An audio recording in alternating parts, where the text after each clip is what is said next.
कान्हा, ये सब हो क्या रहा है? क्या सत्य में गोपियों के लुप्त होने में तुम्हारा कोई हाथ नहीं? क्या तो आप भी ना राधा की बातों में आ रहे हैं। मेरी बात सुनिए, मैंने सत्य में कुछ नहीं किया। फिर अचानक एक साथ समस्त गोपियां चली कहाँ गई? कहाँ जा सकती हैं ये सब?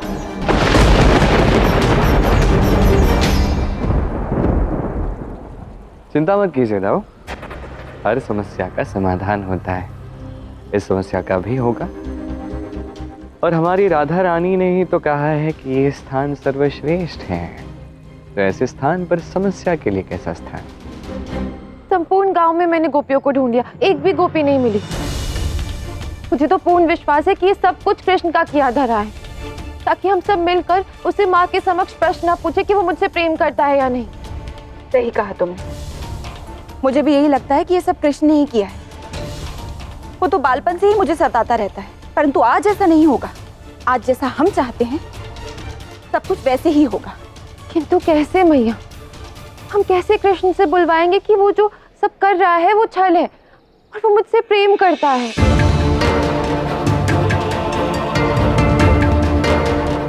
वृंदावन की सखियां न सही, यदि केवल अष्ट सखियां प्रमाण के रूप में ये स्वीकार लेती हैं और कीर्तिदा से कह दें कि उन्होंने स्वयं कान्हा को तुम्हारे प्रति अपना प्रेम स्वीकार करते हुए देखा है, तो वो भी पर्याप्त होगा।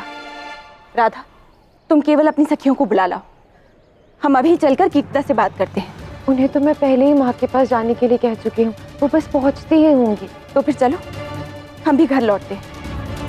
आज मैं कान्हा की मनमानी चलने नहीं दूंगी। चलो। सृष्टि के रचयिता के मान का मूल्य तो चुकाना ही होगा, चाहे वो राधा रानी ही क्यों ना हो। और अब ना तो अष्ट सखियां घर पहुंचेंगी और ना ही राधा और कृष्ण के विवाह की बात आगे बढ़ेगी।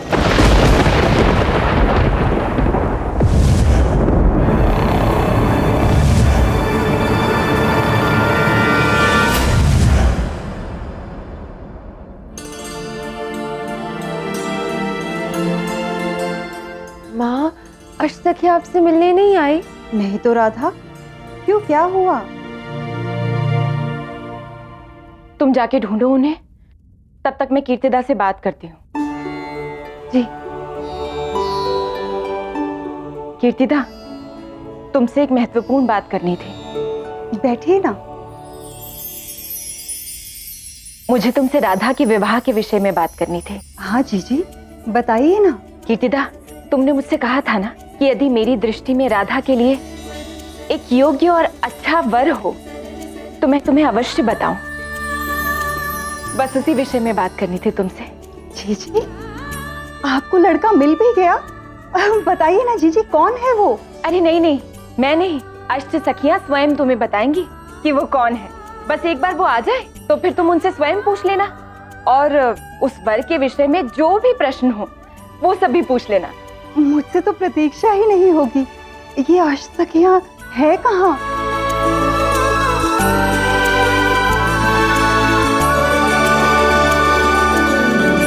राधा, जीजी ने बताया मुझे जानना है कि कौन है वो योग्य लड़का जो मेरी राधा रानी को मुझसे दूर ले जाएगा। और तुम्हारी ये अष्ट सखियां है कहाँ?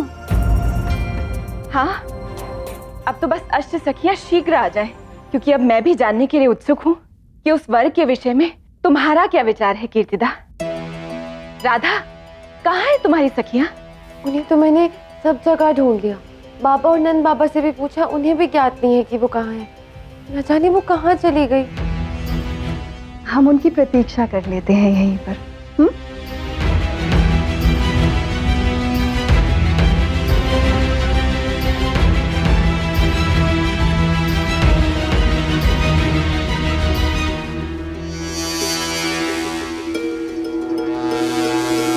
जीजी, राधा, मुझे भोजन भी बनाना है, बहुत विलंब हो गया है। पता नहीं है अष्ट सखियां कहाँ रह गई।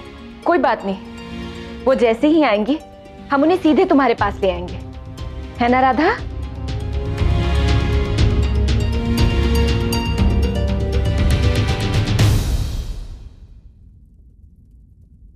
तुम्हारे हृदय की दशा का अनुमान है मुझे राधा। कीर्तिदा के समक्ष तुम्हारे मुख पर ये जो प्रसन्नता का भाव दिख रहा था, उसके पीछे छुपा दुख मुझे स्पष्ट दिखाई दे रहा है। अब तुम्हें कान्हा से कुछ भी कहने की कोई आवश्यकता नहीं। जो कहना है मैं कहूंगी। चलो।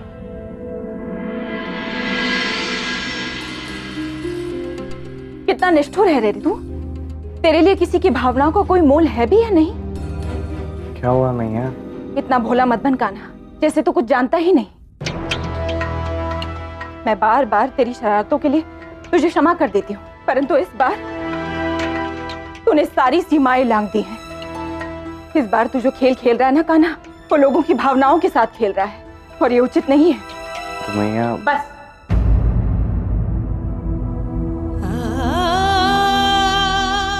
कुछ नहीं सुनूंगी मैं, ना कोई तर्क ना कोई सफाई। आज तूने केवल राधा का ही नहीं, अभी तो मेरा भी हृदय तोड़ा है। आज तक तूने जो कुछ भी किया सो किया, परंतु अब जो मैं बोल रही हूं उस बात को तू गांठ बांध ले कान्हा। यदि तू सत्य में राधा को पसंद नहीं करता है तो कल सुबह होने तक तूने सारी गोपियों और अष्ट सखियों को जहां कहीं भी छुपा कर रखा है तू रख, क्योंकि वो सब तेरी बात सुनती है तो तू जानता है कहां। परंतु यदि तू सत्य में राधा से प्रेम करता है तो तू स्वयं उनसे कहेगा कि कल सुबह होने तक वो सब मेरे सामने आए, और यदि वो कल सुबह होने तक मेरे सामने नहीं आई तो मैं स्वयं राधा को सदैव के लिए वृंदावन से चले जाने के लिए कहूंगी।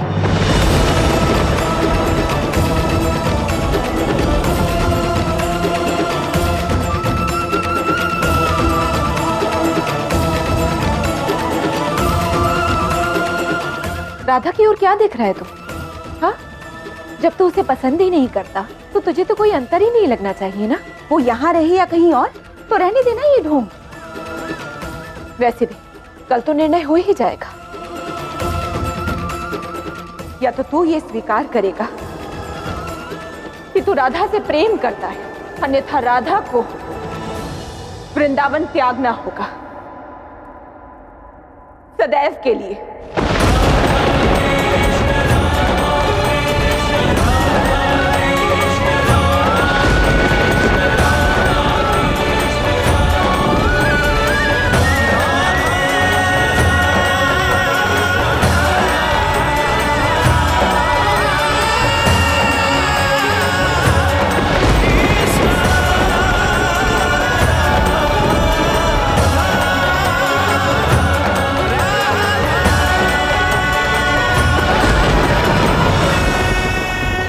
मेरे मन की रानी अत्यंत शांत और सरल स्वभाव की होनी चाहिए। इतना सुंदर होना चाहिए कि उसे देख के हर एक व्यक्ति प्रसन्न हो जाए।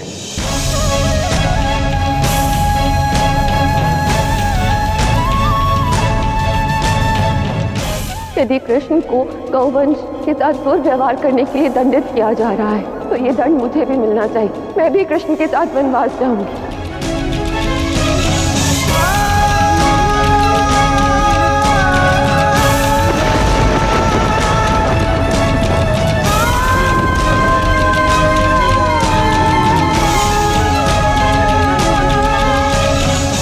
राधा के मन में किसकी छवि है ये तो मैं अब स्पष्ट देख सकती हूँ, परंतु कृष्ण के मन में कौन है? कहीं कृष्ण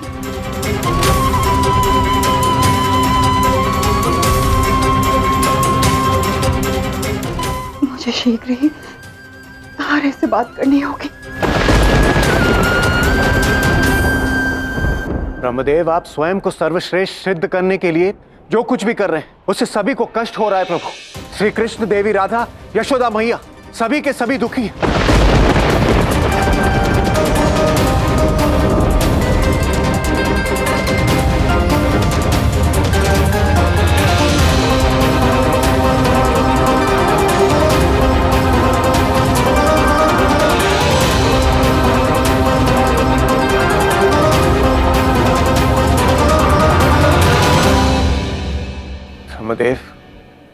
यदि कल प्रातः काल तक सभी गोपियां वृंदावन ना पहुंची तो देवी राधा को वृंदावन छोड़ना होगा। इसलिए प्रभुदेव, हम सभी देवता आपसे विनती करते हैं, इस अनर्थ को होने से रोक लीजिए प्रभु। आप सबकी दशा देखकर तो यह प्रतीत हो रहा है कि जैसे इस अनर्थ का कारण मैं हूं देवराजिन। यदि आप सब चाहते हैं कि सब कुछ ठीक हो जाए तो जाइए आप सब देवी राधा से अनुरोध कीजिए कि वो अपनी घोषणा को वापस ले लें और यह स्वीकार करें कि वृंदावन इस सृष्टि का सबसे सुंदर और सर्वश्रेष्ठ स्थान नहीं है। क्या ऐसा कर पाएंगे आप लोग?